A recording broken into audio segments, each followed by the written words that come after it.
They're being unmuted. Let me introduce the people that we have in front of you from left to right, as it appears on my screen at least. So Francois Houillet has been a patient advocate since the 1990s, and he joined Eurordis in 2003. He now works as Information and Access to Therapies Director at Eurordis, and he represents Eurordis at the Patients and Consumers Working Party at the European Medicines Agency. So he's one of those patient advocates who sits on regulatory bodies to advise there. And likewise, he's involved in the UNETA HTA joint action and has been involved in the ECAB, European Community Advisory Board, set up for Eurordis, so has experience of that from the patient point of view. Melissa Herman is with Lundbeck. She works for a group, I have to pull this up on my screen. She works for a group within Lundbeck called Patient Insights. And so she's trying to incorporate the patient and caregiver perspective across the R&D activities, particularly in neurology and psychiatry. This is a team that Lundbeck has recently set up, and so they're currently defining what the opportunities are for patient engagement and building an internal platform so that they can embrace that and do more of that. Maria Jose Vicente Edo is our regulator HTA body representative. So Maria Jose works for the Aragon Health Sciences Institute, which is the HTA body for that particular part of Spain. And she's been involved in patient engagement in HTA for the last 17 years. And then finally, and I have no idea how to pronounce it, so do forgive me, Michaela Dinbuch, 20 years in the pharmaceutical industry in general management, now joined patient engagement and advocacy within Novartis, out of a clear conviction that we need to add the patient's voice to our medicines development, and that we'll get better medicines and better healthcare systems from that. So thank you all for volunteering or being volunteered to take part in the panel. If people want to put questions in the chat box, please feel free. But I've got a couple of questions to kick off, and maybe we'll move across the panel like this. So first of all, can you just tell me what your organisation is currently doing regarding regarding patient engagement, but more importantly about how you're evaluating the patient engagement that you get involved with? So Francois, if you're online, why don't you kick off? Hello everyone, I hope you can hear me clearly. We can. Looking at Paradigm's logo, I realize I have the right shirt for this discussion. Eurordis created a program of community advisory boards so that patients with specific rare diseases can discuss with all sponsors in their respective diseases, public or private, on clinical trials. But beyond research, and that was one of the questions, there are many other topics for discussion than the clinical research. That really, the idea is that the patients and the actors they meet with first discuss the scope of their discussion. What we want to establish, what we need, is a high quality and open dialogue, and to create the best conditions for this dialogue. We think patients, we want to be part of all decisions that can affect our lives with equal credibility as other experts. And by engaging with all actors, we think we can achieve that. These community advisory boards are not new. They were in fact created mostly in the 80s by AIDS and HIV organizations. And they achieved a lot, much more than I think everyone on this call can imagine. And I think that's important. It goes in parallel with evaluation. The other objective is to document on these interactions. Usually in patient organizations, we don't publish on what we do. There is the confidentiality issue, and when the confidentiality is lifted, it may be 2 or 3 years after the meeting with the company, and that's too late for the scientific journals.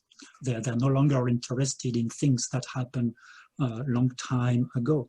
But if you read the published scientific literature, you can't find one of the best successful examples of excellent interactions that took place in the 80s, 90s, and more recently. I have just a few examples if needed, if you want to hear from them. And I think that by evaluating the impact, we collect all the necessary information to then publish excellent articles on how useful that is for the patient community, for the research community, and for society at large.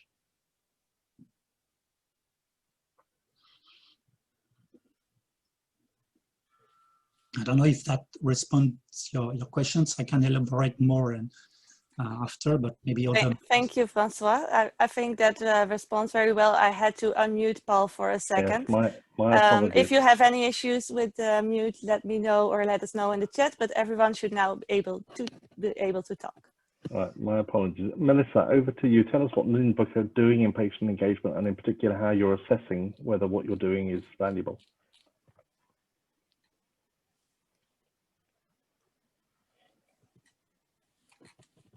Oh, should I unmute Melissa? Melissa, you are. Can you hear me now? Yes, perfect. There we go. I apologize, everyone. So I wanted to say welcome, everyone, and thank you to Paul and the Work Package 3 team for inviting me to be on this panel.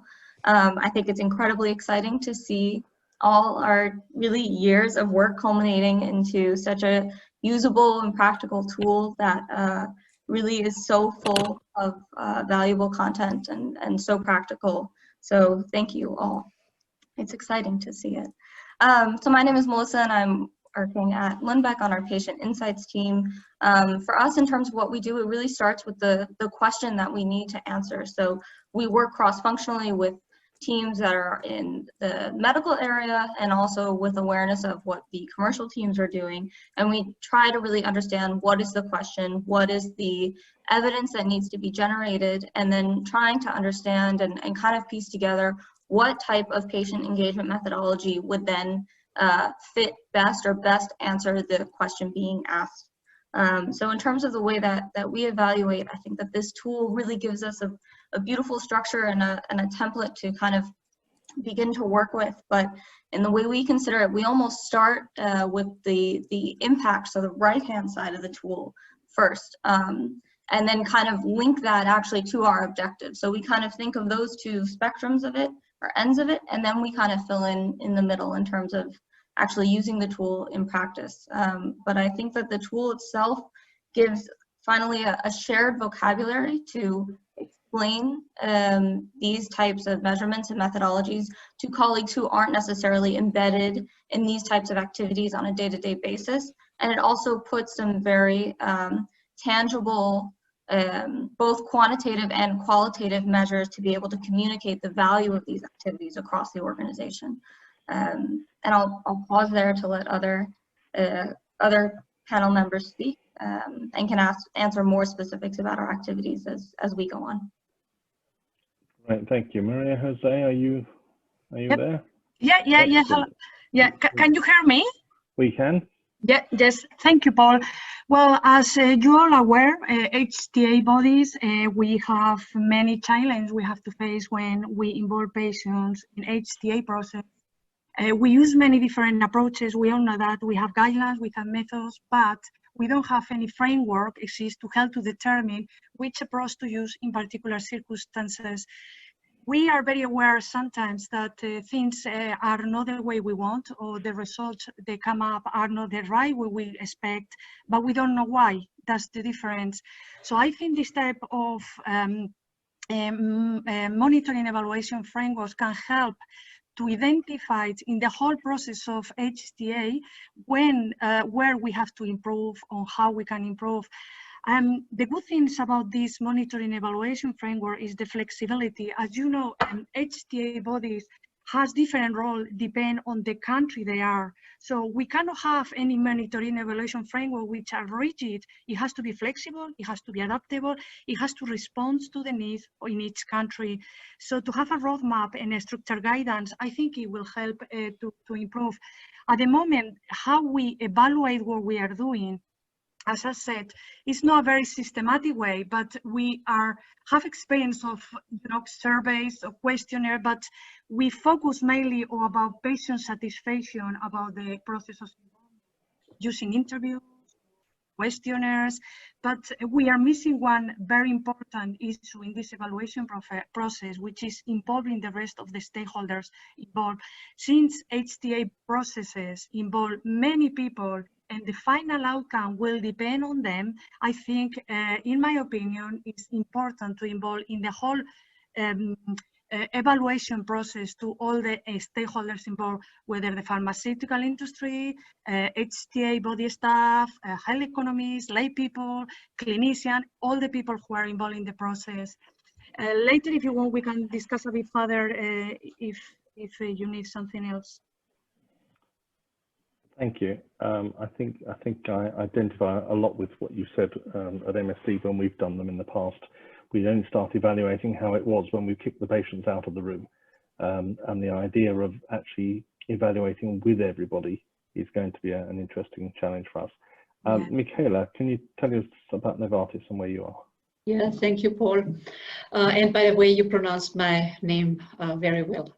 So I work in Novartis at Novartis Group Patient Advocacy, Patient Engagement and Patient Advocacy, as we refer to short now as PEPA.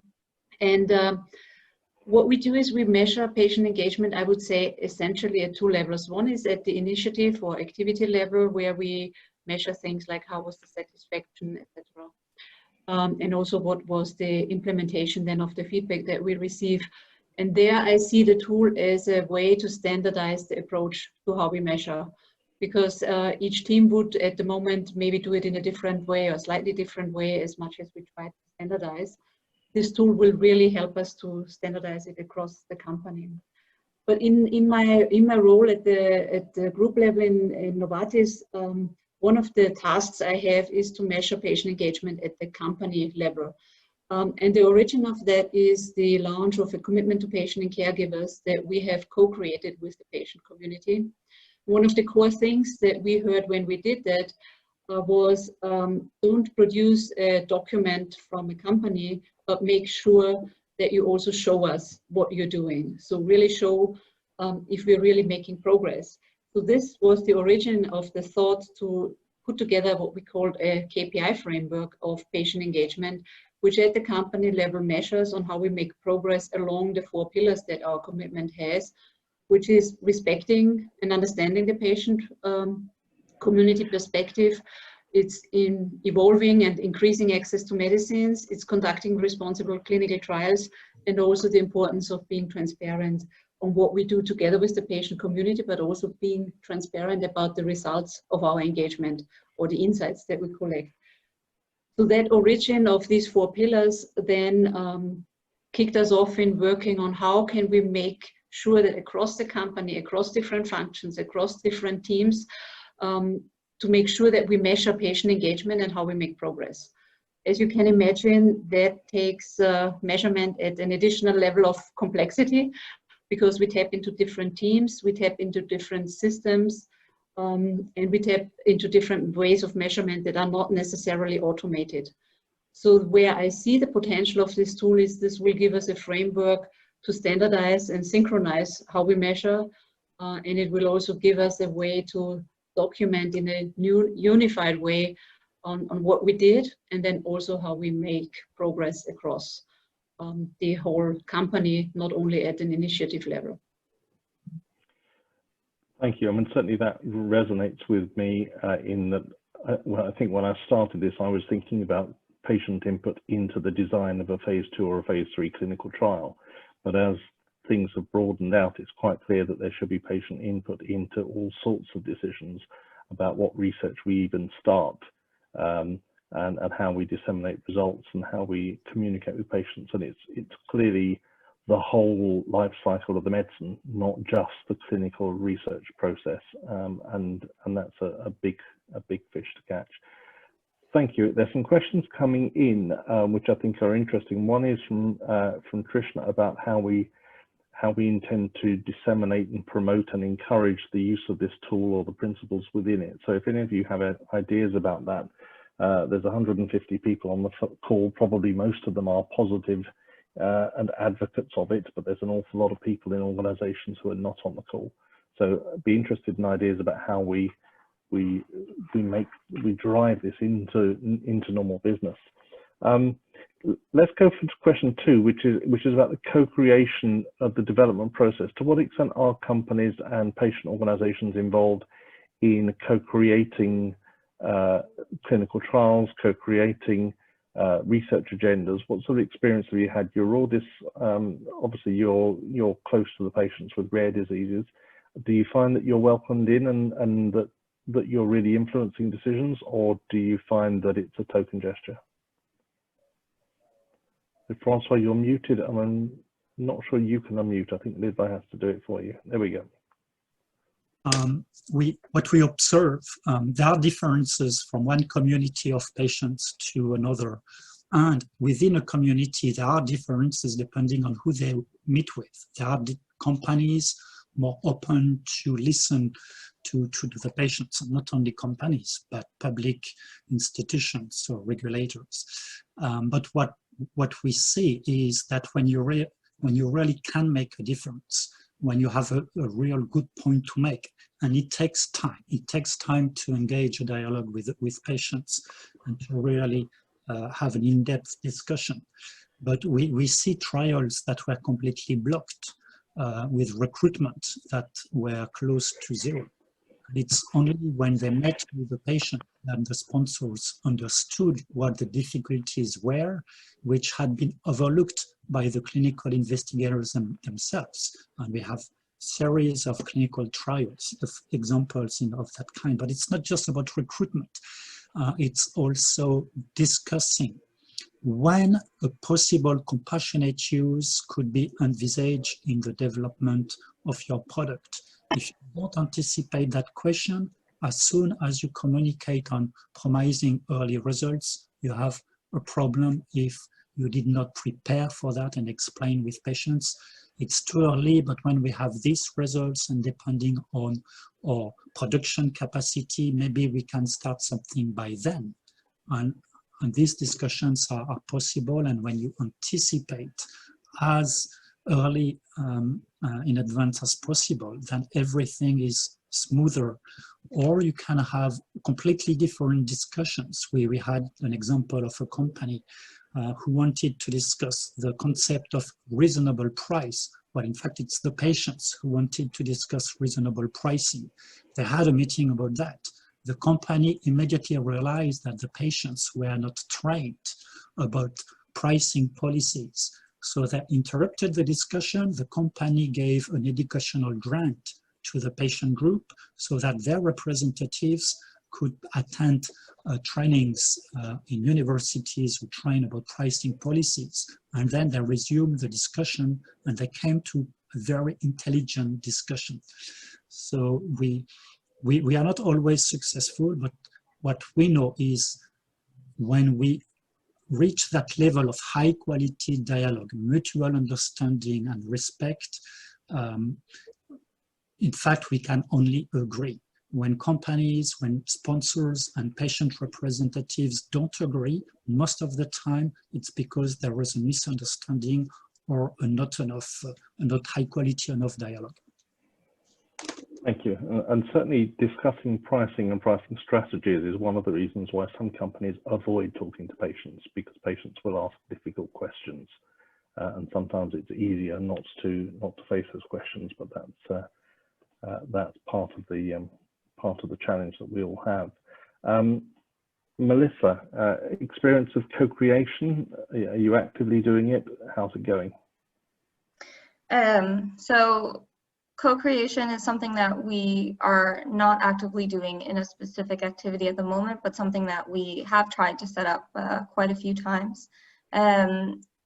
We found that is something where both us and the organizations that we've interacted with are very enthusiastic about doing it. But sometimes the realities of the logistics of organizing it, whether it's our internal procedures or the organization's internal infrastructure, or sometimes just unfortunately the timeline, have proved for it to be honestly a much more challenging endeavor than sometimes either party realizes. So it's something that we're working really actively to incorporate and making sure that, you know, our timelines and our internal infrastructure, our timelines are long enough and our infrastructure is realistic and simple enough to allow engagement by patient organizations externally. And on the other hand, we're trying to establish these long-term relationships with patient organizations where we understand their needs. You know, what type of infrastructure do they have? What types of ways are they interested in and capable of contributing? And what are reasonable timelines on their end for soliciting feedback perhaps from their members or organizing input to an activity of ours. So we find that it's something that sometimes there are some logistical challenges to the notion of really jumping in and doing it, but it's something that we're very mindful of and working towards. And do you feel that there is genuine interest and genuine perceived value amongst your clinical and R&D folk that co-creation is useful, or do you feel that this is an irritant that they're going to have to put up with because it's in fashion? I think it's something that is recognized as genuinely useful, but it's requiring a mindset change of at what point do you integrate this input into the activity. So having the organization change its mindset to having this input thought about from the very beginning as something that's as integral to the activity as absolutely anything else is really the mind shift there. And doing so will really allow and enable much more proactive collaboration on both sides. So I think there's an eagerness and a willingness there. What it requires is a mind shift of how early you think this into your activity to make it realistic. Great. Maria, HTA bodies presumably find this much easier. Well, well, depend on the agency, but in my views, creation in some agencies are more visible than the others. But when you share experience with other agencies, we all agree, we all have the same difficulties and problems in co-creation. And because, as I said earlier, we don't have much clarity of exactly how to involve patients, which methods are working with methods. Sometimes we follow try and error process about co-creation and involving patients. So it is difficult when you work in HTA body. You have to demonstrate that what you are doing is working in order to be sustainable on the time. So sometimes it's difficult if you don't have any framework or any methodology to guide you to make sure and to measure that what you are doing is right. So I would say that even though some HTA body has longer experience than the others, I would say there is no much very strong experience in overall about in different areas. That's what my impression of working with different HTA bodies. Great, thank you. Michaela, address the co-creation question if you would, and then I noticed that you put in the chat box that you have some examples of co-creation beyond clinical trials, so that would be helpful to share.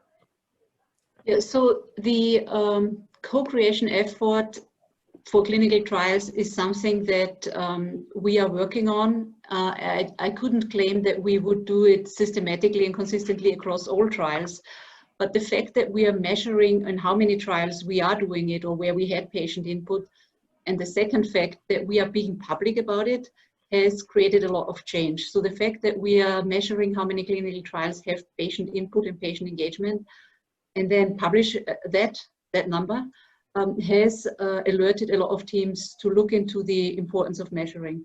I think that's one element. The second element in co-creation, we have had managed access programs, for example, where patient organizations have been giving input. I can't give you the number of engagements that we have in managed access programs, but it's certainly an area that we've also looked into. And I think the other element that is important to create the change is, again, not only measure, but also to be public about it, or to share what you've done. One example where we have had co-creation or patient input, maybe not always full creation, co-creation, is also insights generation in a more general perspective on disease areas. And what we've done is we have also measured on how many publications out of this engagement have we done. So not only have we collected the number of insights that we have created, but also the publications that we did about the insights. So when you then being public about the insights that you have generated, you're setting the scene, you're making a statement that this is important, and that in itself creates change as well. So in a way, I would refer to patient engagement measurement also as a change management tool. Thanks. That's helpful. And again, in a little bit of a contrast, I find in my company that people regard the patient insights that we gather as a commercially valuable resource, and therefore we should keep it secret. Whereas there's clearly a push that this is actually something that's been donated generously by the patient population and should be out there for everyone to use. So there's a different culture amongst different things. There's a comment in the chat box from Helene about not just requiring a mindset change, but also a time frame change, because not all patient organizations can meet the deadlines, which you have to meet as academic researchers. I'm not sure whether academic researchers have tighter timelines than pharmaceutical researchers. But to me, that says that actually, whilst we regard patient involvement as a bolt-on, as something you do when your protocol is almost final, rather than having patients sit at the table all the way through the development journey of that clinical trial, it's got to run in parallel rather than be a final stamp at the end of the process, presumably. Anybody want to comment on that? I'll just jump in here. I think that one reflection I was having as the panel continued, is that on patient organizations, I think part of it too is that if as pharma, for example, only approach an organization once we have an idea of how we can collaborate, right? And then we have a specific project and a specific time frame and all of that, you kind of figure out the hurdles as you go. So you may realize that one of you has too complicated of an infrastructure for the other one to be able to navigate. One of you may not have for example, the patient organization may realize they need a bit of a more robust legal entity to review the documents, and because the pharma documents are quite complicated, which I know Paradigm addressed, which is a separate issue. But I think that when you kind of only realize these hurdles as you're going through the timeline of the project, it can put up some real barriers. So I think the key here is what patient organizations are saying at every opportunity they get, which is the value of long-term engagement, the value of understanding really what it would take for two organizations to collaborate, discussing kind of what timelines could look like hypothetically on a project before that project starts.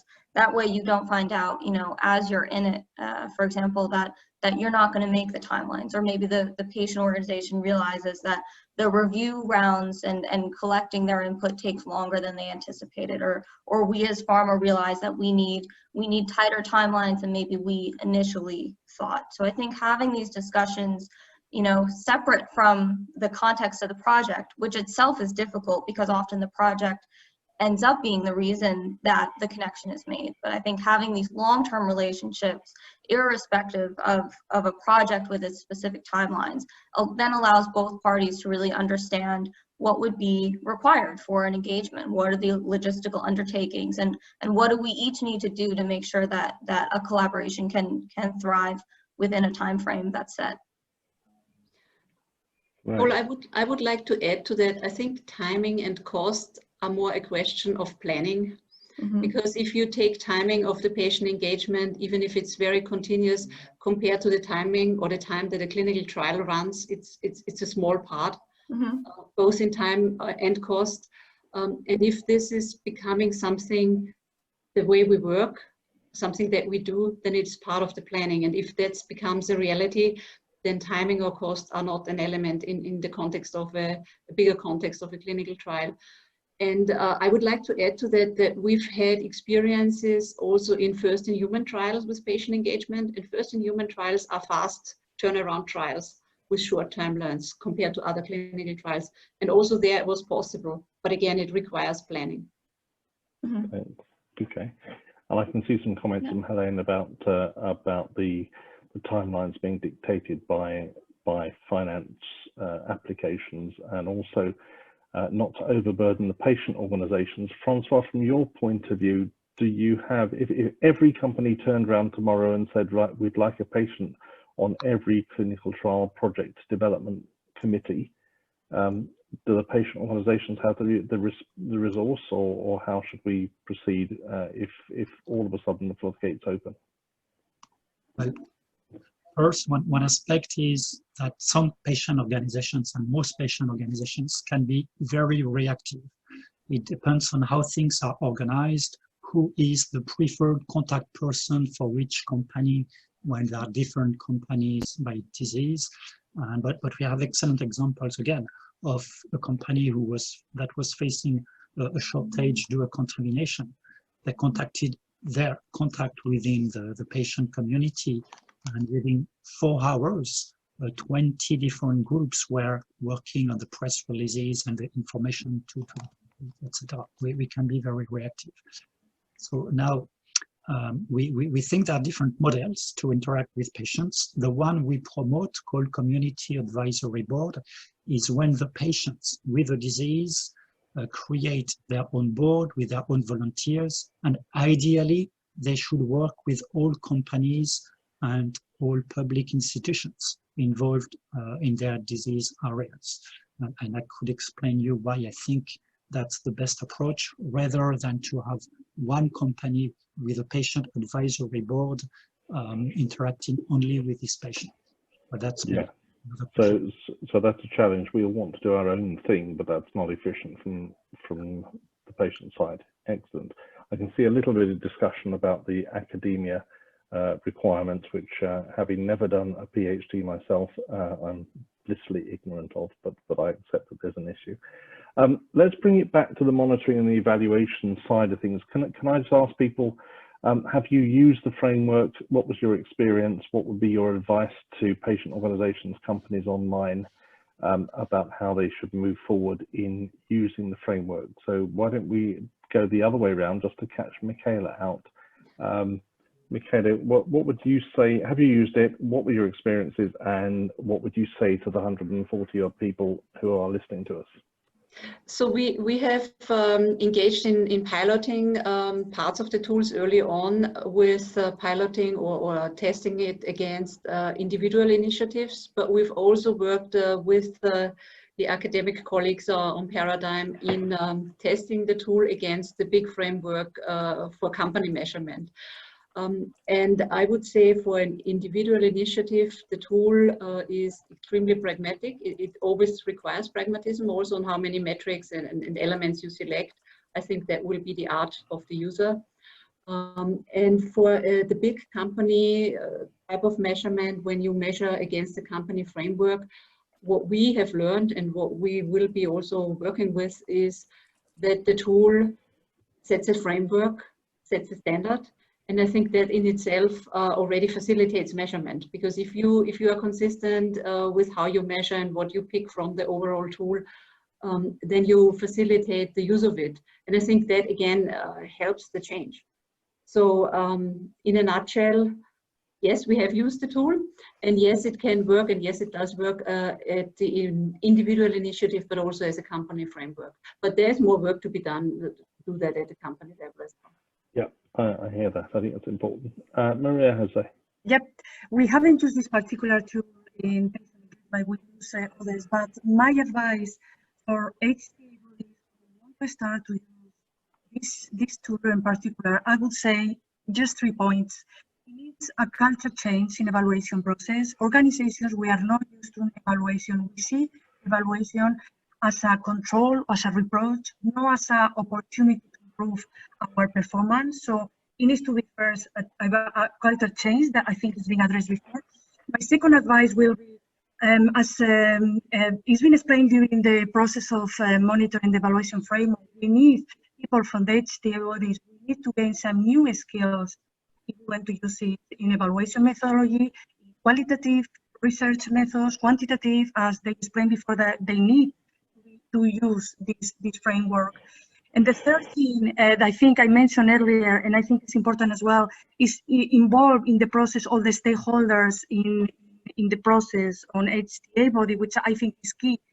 And finally, we have, if we use this framework and identify what we are not doing so well, organization, we have to be prepared to make change in the way we do things, in the way we work, or in the way the organization is itself, for example, workflows or policies and so on. Otherwise, all the effort we are putting in monitoring, evaluating, introducing this new evaluation methodology within the organization is going to be pointless if we are not going to be prepared to change as consequence of the result of the evaluation process. So that would be my three advice for HTA body who wants to start to be familiarizing this new way of working, basically.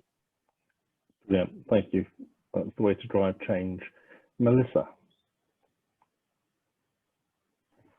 I'm sorry, Paul, could you repeat the question? Because I actually was responding to our ongoing discussion in the chat. That's fine, yeah, that's just as important. Just advice to people online about how they can use this tool. I think that what's great about the tool is that it really is not a one-size-fits-all, that it really is something that allows you as an organization to use it kind of no matter where you are in your engagement activity, and also in a way that just fits the way your organization works. So in Lundbeck, we're a very kind of bottom-up organization, so I think that this gives us, you know, the flexibility to be able to start, as I was saying earlier, with what we think the impact is and having an idea of where we want our objectives to be. It doesn't force us to, you know, start with objectives and do it stepwise, and it doesn't impose a template of, you know, these are your evaluation criteria and this is what matters. You know, it allows us to be able to fit it for purpose for our activities, and I think to give us a shared vocabulary and platform of metrics to discuss not only within the organizations, but as we hopefully get there, as we collaborate with patient organizations external to the company.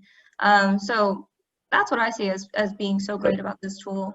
Thank you. And the last word in this section to the patient. I'm sorry. No, Francois. Okay. Yeah, I think the first use of the tool is because many patients have no experience of discussing with sponsors of clinical trials, and they have a vague idea on what they can achieve. And this tool is also a list of all possible outcomes of such an interaction.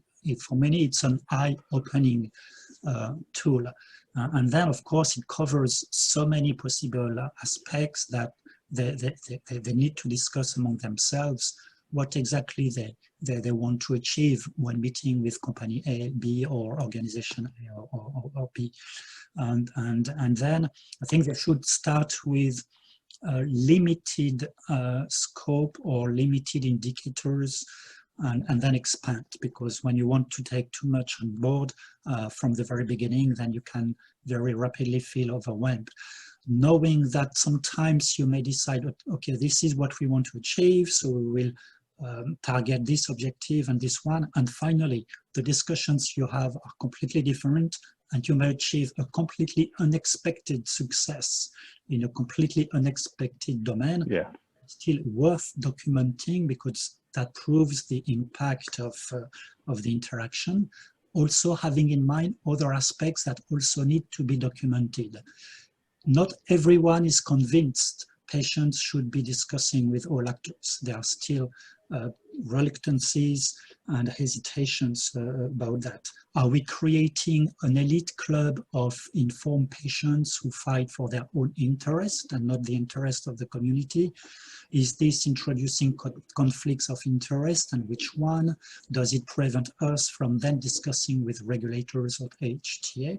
We need to and do we have the right dialogue with the interlocutors, etc. I think all this needs to be documented, evaluated, and there are common solutions that can be shared if we use these tools. Brilliant, thank you. So as usual, we've ended up with more questions than we started, but that's always the way. So thank you very much to the panel, Francois, Melissa, Maria Jose, and Michaela. Really, really good. For the rest of you online, we have 1 or 2 more questions. So if you grab your mobile phones and make sure you're on menti.com, and I suspect the code will come up again. It has 4341447. So there's 2 questions for you just to put in. Select the options which you answer yes to. Are you allowed to say yes to more than one, Lido, right? Yeah, so this is, you can say yes to 1, 2, 3, or 4. Do you feel measuring patient engagement is important? Good, that's the first person who said yes. Should an evaluation be a collaboration between all partners? Do you feel better equipped now to start measuring? Are you going to do something different based on this WebEx? So it's really looking to see whether we've at least made some impact on that culture change that's going to be needed, that behavior change that's going to be needed. I can see that we've got 24 or so replies. There's 113 people online, so you have just a few more minutes left to make us feel that we've created something that may be of value in driving this behavior change as we move forwards. So we've got 36, 37 people answering, and the vast majority feel it's important. Probably 3/4 feel that they're better equipped as a result of today, so that's good. Slightly less than 3/4 are actually going to do something different. But I guess if 3/4 of you are going to do something slightly different, then that's beneficial. One more question, I think, Lidai? No, I think this was it. This is it. So yes, I think we can get to the end of the webinar. Oh. Okay. And yeah, I think I want to thank everyone on behalf of Work Package 3, actually, and on behalf of Fuatina and the collaboration with MSD who contributed to this tool. This was really a co-production and a co-development exercise, and I like to thank everyone who has been involved in this process, as well as the patients who contributed to the workshop. And yeah, I think that was it for now. If you want to have more information or have any questions, then feel free to reach out to any of the developers in your company, in your patient organizations, or feel free to reach out to the Athena Institute and keep an eye on the tool, of course, and the publications. Paul, I landed over. Is there anything else that you wanted to add? No, thank you very much, everyone, for your time. It's impressive that we've kept more than 100 people online talking about metrics. So thank you for your time. Feel free to reach out, but more importantly, go off and do something. Thank you very much. Excellent. Thank you all, and thanks to the panel.